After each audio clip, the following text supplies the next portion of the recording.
I'm Megan O'Leary for Heavy.com with Clay Guida, who just beat Takanori Gomi. Clay, what was it like to get in the octagon with one of your heroes? Gomi is a legend, and it was an honor to get in there and, get punched by him, and it was an even bigger honor to submit him. Like we said, we were either going to take him down, with ground and pound or choke somehow, and we did one of the two.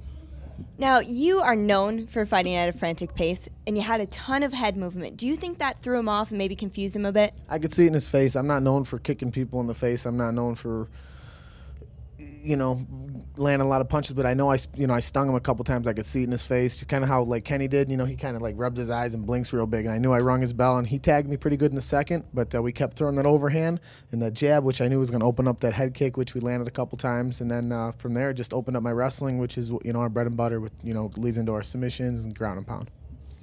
He's known for having punching power, and he caught you a few times. Was it as powerful as you thought it would be? The first round I was fine. He kind of just a couple good jabs, but in the second round, I lost a little bit of time there for a second. I was like, all right, I'm glad he didn't rush me, But yeah, I think it was either a cross or just a big hook that landed kind of flat and landed square.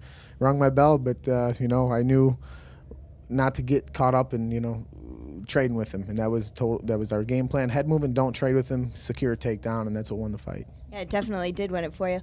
Now, you just beat one of the best lightweights ever. What's next for you? 2011 is going to bring big things.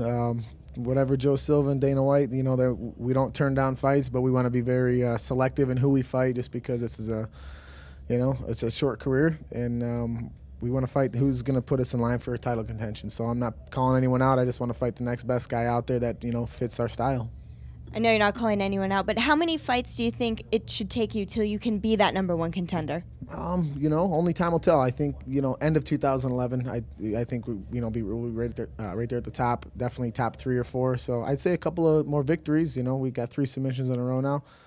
We keep putting guys away, and they're only going to give us better fighters. So that's what we're looking forward to. All right. Well, congratulations, Clay. Have a great time tonight. You deserve it. Thank you, Megan. Happy New Year's. Happy New Year, guys. And for more for UFC 125, check out Heavy.com.